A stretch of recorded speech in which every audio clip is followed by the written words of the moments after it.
Hello and welcome to another episode of The Top Table with your co-hosts Zach Everest, Kevin Kinney, and I'm Chum Lee.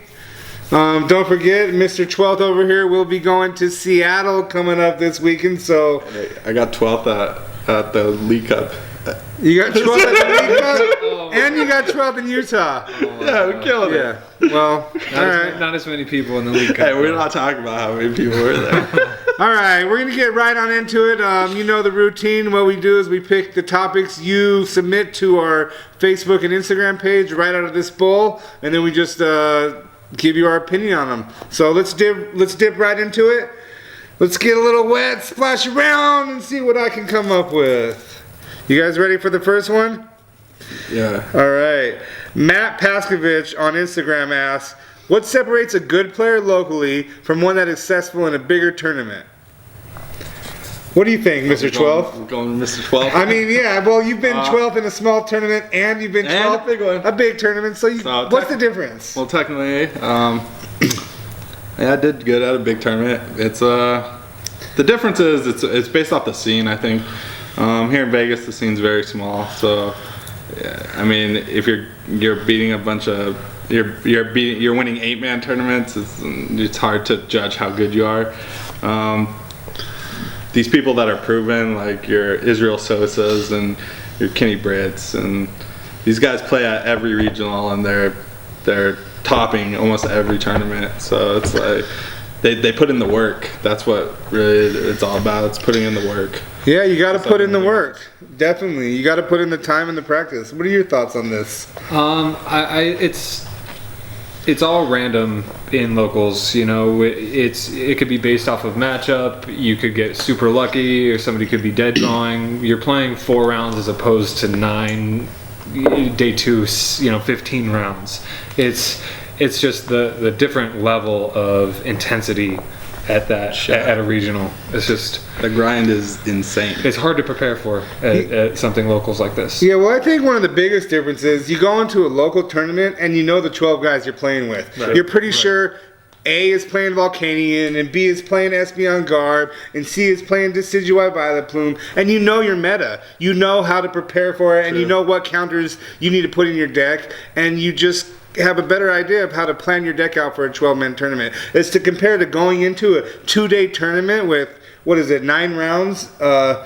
Day one's 9 rounds. 9 rounds, day ones, to get into day 2. Yeah. So you have to build a deck, you have to be comfortable with that deck, and you have to know how to get in and out of every situation. You're not necessarily building your deck for a small 12 group of players that you play all the time and you know what they're going to play. You're building your deck that can easily go up against many 50-50 matches, and then it has a few matches in its favor and a few matches not in its favor. Sure. And I think that's what separates a lot of the superstar, really good players who top all the time from, your average player who tops every once in a while, in and out, 12th place here, 12th place there. Yeah. And I think it's just that they prepare and they put together a list that has a lot of 50-50 matchups, and they pilot the deck extremely well in any situation. And I mean, you can't make many mistakes if you're going to win a regionals, right? Yeah, definitely. You got to win your bad matchups.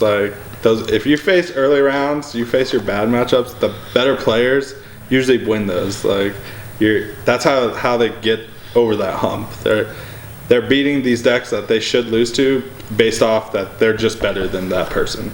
So it's that's just how it works. Comes down to practice, knowing your deck, and knowing what the meta is how you prepare to be more successful in a larger scale tournament. Yeah. You guys would agree with that? Oh yeah, definitely. Yeah. Should we add anything else to this topic, or are we ready to splash on into the next one? Let's move on. All right, you know where this goes, right? The Pokey Round File. Boom. Yep. You next, Zach?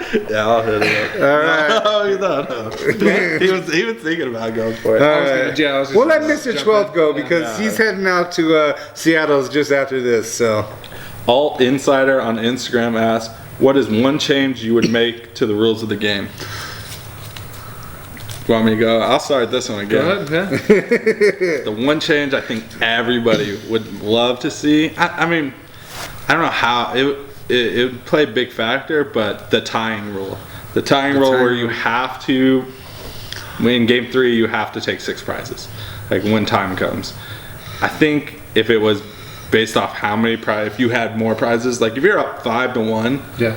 like a tie, that's just killer. That's so killer. I agree with you. It is the tying issue, and I do not like deck out decks, but if you're playing a deck out deck, it's not fair that you took more prizes than me, and maybe you have 7 cards left in your pile, and I agree with you. Whoever should have the more prizes should probably win, but it takes a whole archetype out of play in that meta, you know? I mean, we're not playing the Houndooms, we're not playing the Sylveons, we're not milling you, and it's almost not fair to people who specialize and pilot those archetypes. Right. Yeah, fuck those types. I like I don't like ties, and this.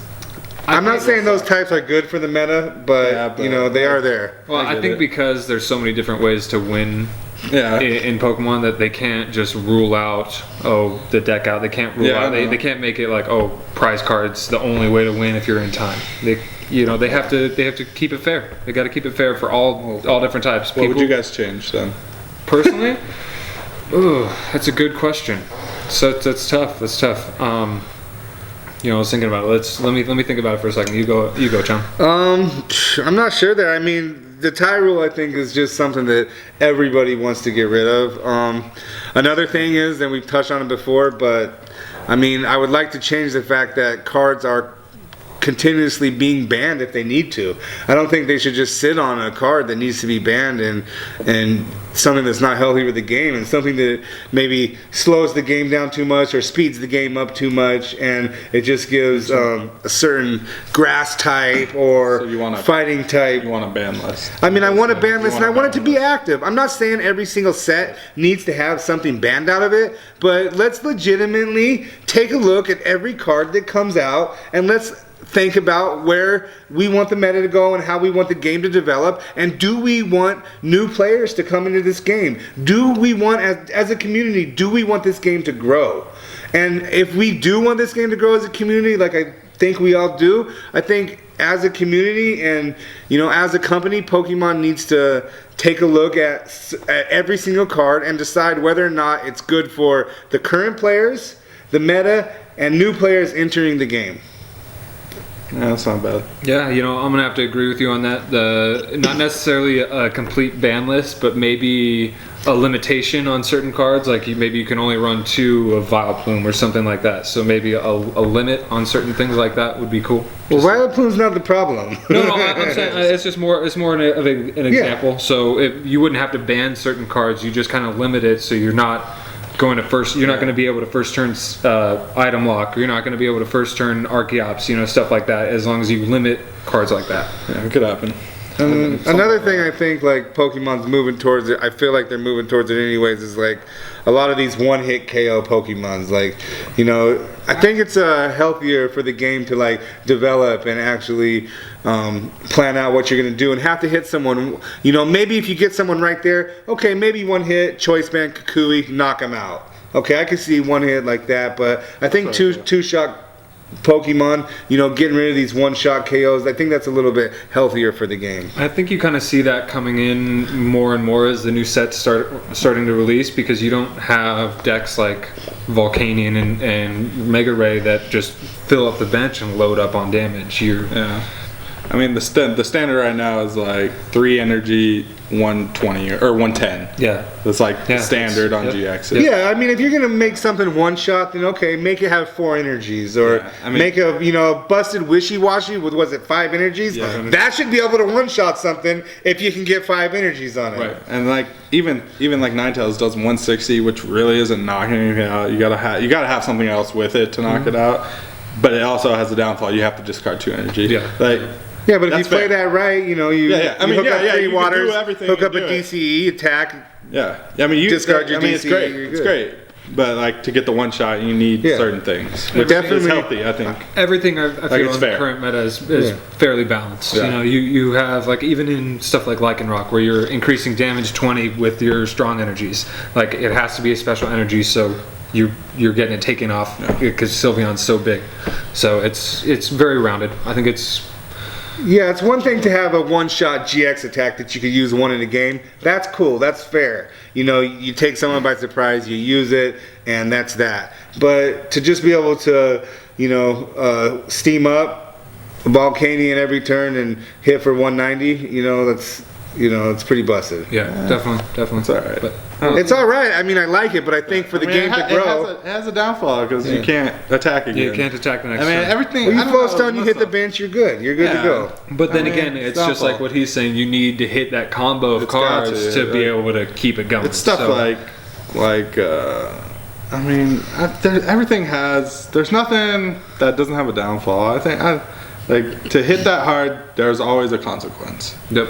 Like Solgaleo, you have to discard. Mega Ray, you have to get your bench complete full. I mean, that's not very hard, but No, but you I mean, have to but keep you have you to have to do keep it. your bench full to is keep what- doing it, yeah. All right, But, so like, there's a balance, but everything's That's balanced. But I mean, at that time, I think that those are a few things Pokemon should definitely look into. So overall, not much we'd see changed, but no. I think we've Little spent bits here enough and there. time on that question, Yeah. and let's dip right into the next one. All right, what does the Magic Bowl bring us, Mr. Kevin Kinney? all right. R Hale 88 on Instagram asks, "What are some ways to play Darkrai in the new meta?" Well, I'm glad I pulled this one because I am a Darkrai player from the previous meta. From the way back? It's difficult to answer because Darkrai relies on energy staying on the board and It relies on using a lot of items. It relies on experience share and max elixir. Yes, you're right. So You're without experience, like with experience share so easily, you know, knocked off the bench, I think it's gonna have to. A card's gonna have to come out and say, you know, the tools on my Pokemon on the bench are protected while this card's on the bench. It's gonna take something like that to come out, I think, for Darkrai to be relevant in the way we know it. I mean, we all know there's a new Darkrai GX coming out. Maybe there's gonna be a new way to play Darkrai. And I mean, let's also mention the item count is pretty high up there in Darkrai. big time. You're playing like 8 items a turn, you know? You just have to be with in the new meta. If you're going to be playing Darkrai, you have to be conservative with your items, and you have to be smart about what you're putting in. You can't just throw in anything. Like you can't run 3 trainers mills. You can't run any of that. Like you need to be playing 4 your max elixirs. You need to be playing 3 of your XP shares now. I think you played 4 now. Possibly 4, but I played 3 without field blower. minimum 3. Yeah, you're right. But there's a lot of the consensus was 2.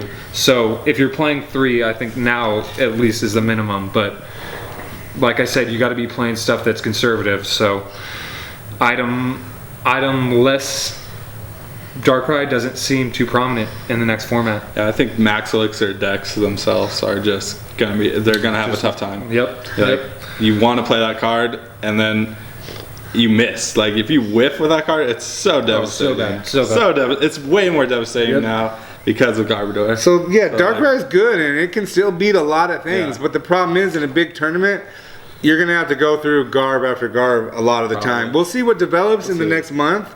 After Seattle, we're gonna get a really good idea of what the meta is going to be. I think what wins in Seattle's not necessarily what's gonna win in Madison.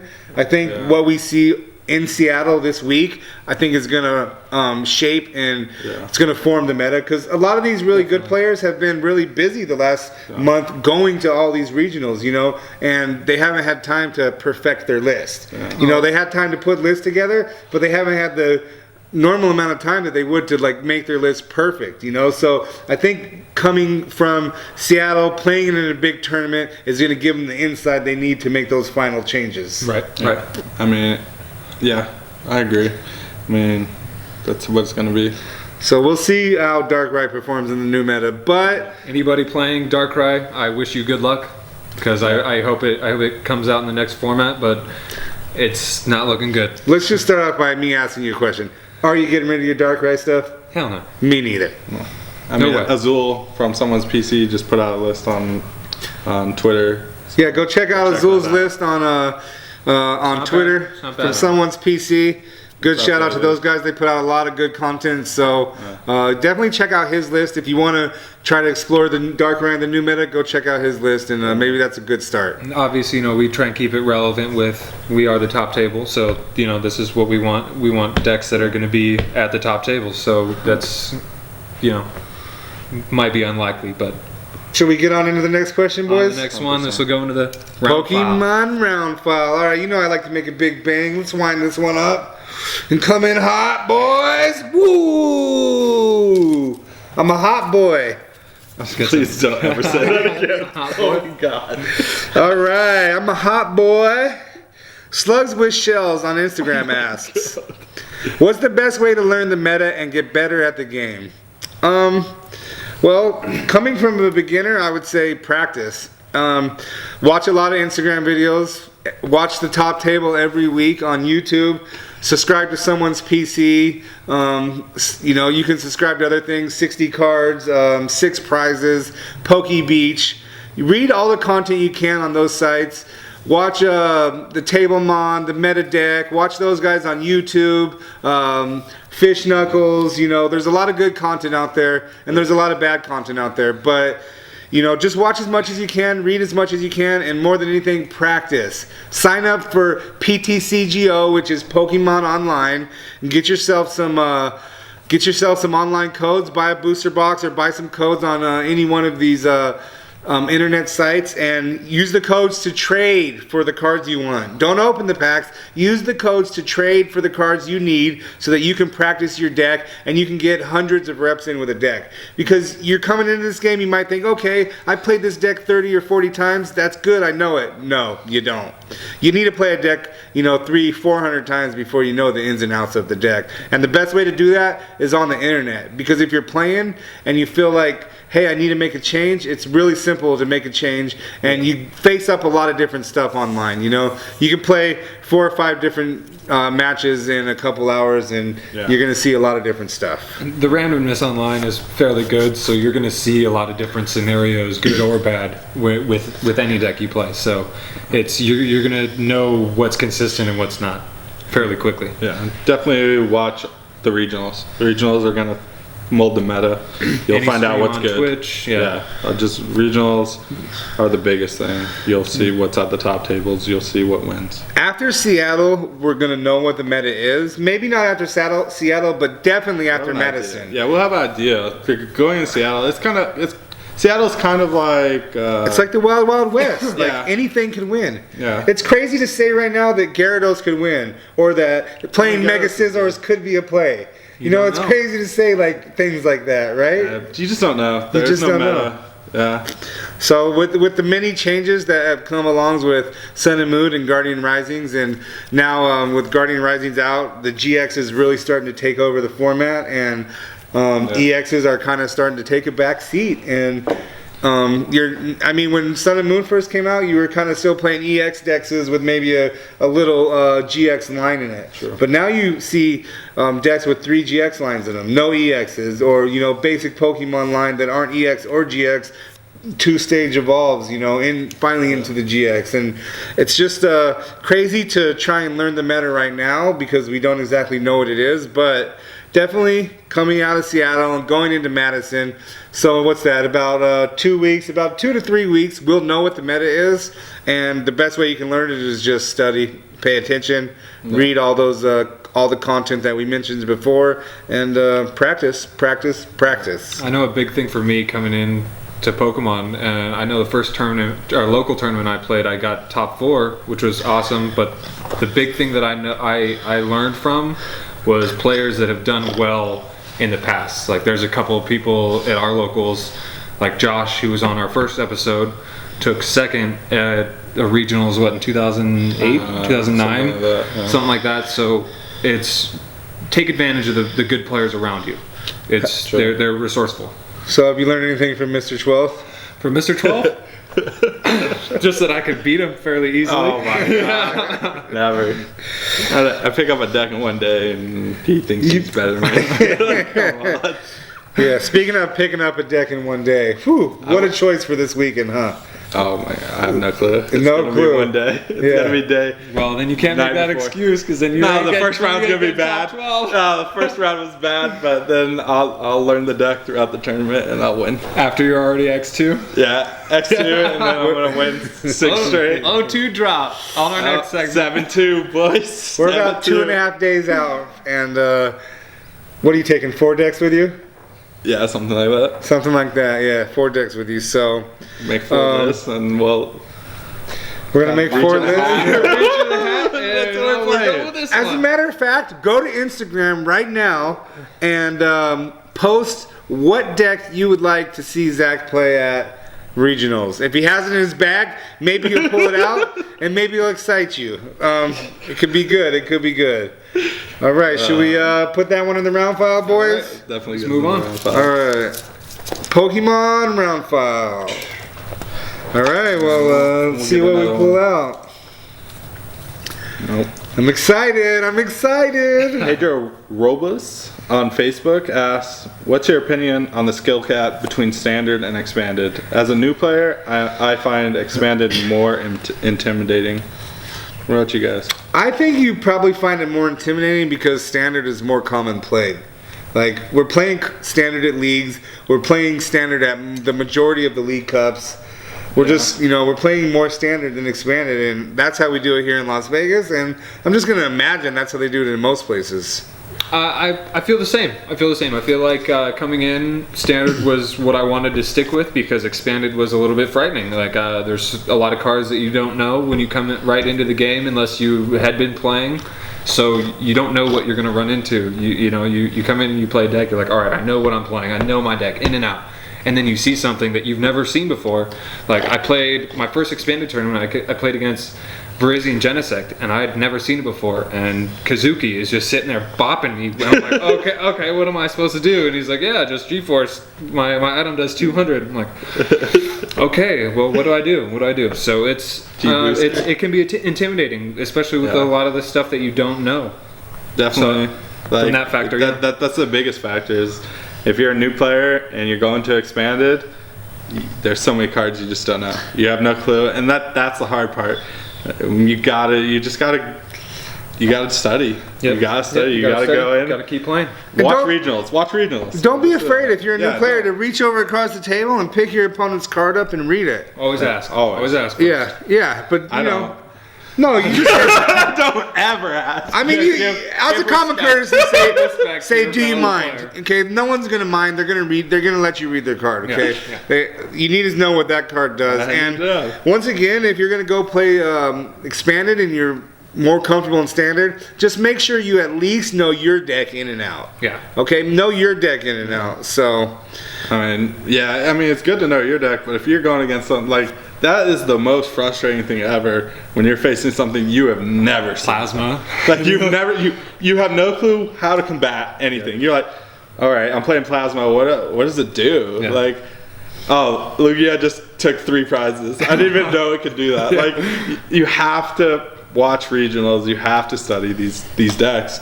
And I think for expanded, the best thing to do is watch a regionals. Yeah, definitely. Expanded regionals. It'll give you an idea of the what meta is and good. expanded, yeah. And Because there's, like you said, there's a lot of you'll know cards. those cards. I mean, yeah. there's At Level Up, I played Pokemon Communication, and my opponent's like, "What is that? What is that? What card is that? Oh, well, it does this." And he's like, card. "Wow." I'm like, "Yeah, it's pretty Yeah. good." What does Pokemon Communication do again? lets you. for If anybody you have a that card in your hand, a Pokemon in your hand, you get to go. You put it on top of your deck, and you get to get any Pokemon out of your deck and put it in your hand. That's so, pretty good. No, you get the Pokemon card out of your deck and put it on top, right? no, you put the card that In your hand. in your hand on top You and put get it a on top. Pokemon. You're and put it in your basically hand. forcing them to in you, or Well, no, No, you can because play get it. the, you Yeah. get the You card. play it, but it's yeah, you get the card you want, but maybe you have. I mean, your top evolution. deck. You know what your top deck is. Yeah. That's the problem. It's like, oh, I have this card, I don't want it, but then you get the card you want, but you know your top deck, and you're gonna get a garbage card next turn. Right. Or say you set yourself up, say you put a Shaman on, or you put a Lele Yeah. on, like that Exactly. could be good. Yeah, I mean, it's a good card. It's a Yeah, great for card. sure, for sure. Yeah. All right, should we dive on into the next question? Let's go. Last but not least. All right, let's get wet. All right. Sam Hausler on Instagram asks, what do you think the best counter to Sylveon is in the current meta? This is easy. Yeah, this one's fairly easy. Sylveon's running rampant, and a lot of people are thinking that it's going to be super hyped up and super good for the next format. But I don't think it is. honestly, I think the biggest counter to it, turn 1 hex. Yeah, turn one hex. hex. Turn one. If you go first, turn one hex them, they lose. Yeah. Completely lose. It's obviously a good deck, but yeah, any deck that's susceptible to turn 1 hex, and that's like a condition where you can't win against. I think like they have to draw like a god and get 2 EVs. Right. That's the only way. Or you need to be playing some weird stuff that makes the deck clunky, like you play Drampa or something like that. Or if you just cannot do 60 damage on turn 2, like you probably shouldn't win anyway. Another thing with Sylveon too, or you're dead drawing that bad. It happens. The thing with Sylveon though is like, it's probably going to be a well-played deck, but I think maybe it will be better over time because I think it's one of those decks that you absolutely have to know how to pilot, and you have to know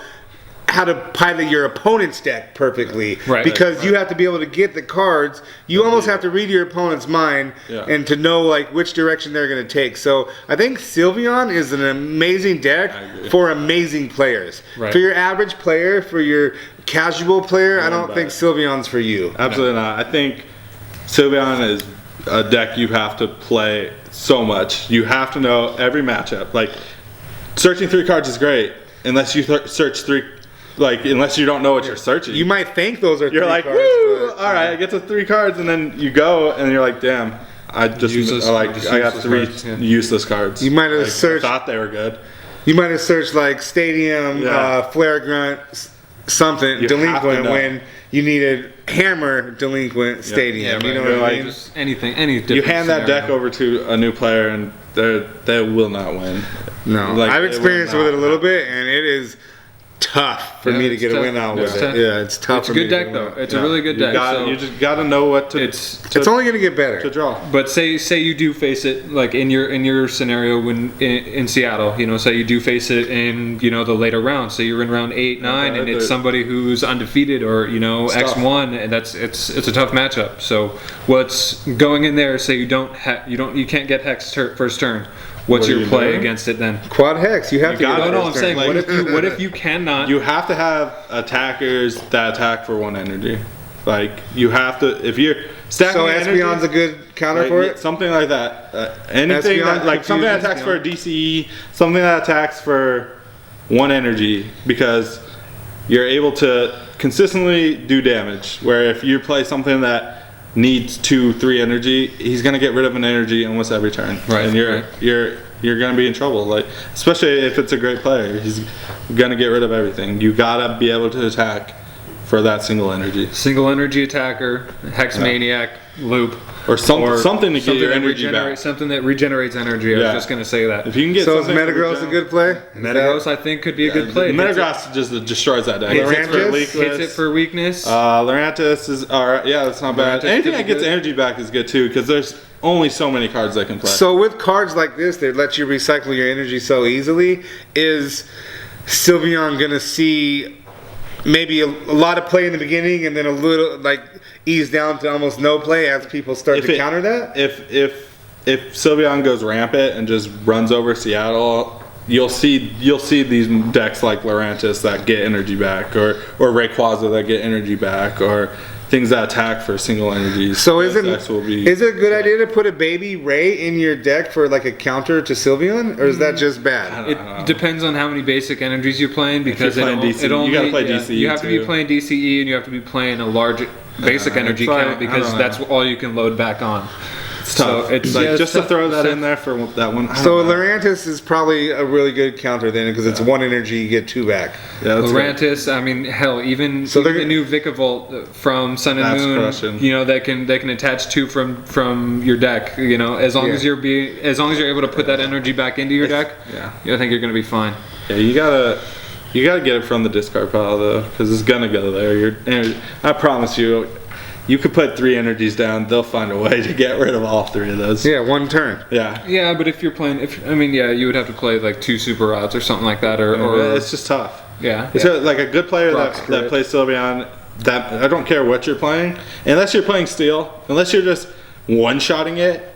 like it's gonna be a tough matchup. Yeah. It doesn't matter. Yeah. It's just like Lapras. Just like unless Lapras, you're yeah, I was just one-shotting Lapras, it's gonna be tough. So you think Lapras is maybe a better call than Sylveon if you're thinking about playing Sylveon this week, but you're not experienced with it? Should you just go play Quad Lapras? Like I know I said on, I think the last episode of Top Table that Lapras is dead. Yeah. But It's still going to see play. I think it's good. I think it's. I like, think it'll see play too. like just not being able to get turn one donk, like that makes that deck a play. Like See, even from one week to another, you know, Yeah. we've discussed things and had opinions, and now it's like we've had one more week with these cards to test them out, and you know your opinion changes just that much. So it's just going to be crazy what to see after Madison. You know, 2-3 weeks into this, what really is going to be good. It's oh yeah, definitely. Just the coming weeks, local tournaments, regionals, everything. It's gonna develop the new meta, and it's gonna be exciting to see. I'm looking forward to it. yeah. All right, well, I think that about wraps it up on the top table tonight. Throw that one in the round table, or the round file. Round 5. And we just want to thank everyone for coming out, for watching, for following Sacker Scoop on Instagram, Twitter, Facebook, Twitch, and YouTube. Remember, this is a community-driven show, so we need your submissions. We need you to ask us questions on all those social media sites. That way we can pick them out of our bowl and talk about those topics right here. Well, we're going to pack it up. We're going to head off and get Zach to Seattle. We will be back with you next week. And maybe we'll do an update and we'll talk to Zach and see how he did in Seattle. So thanks for coming, guys. $5,000. Yeah, right. Let's scoop it up. Let's scoop it up.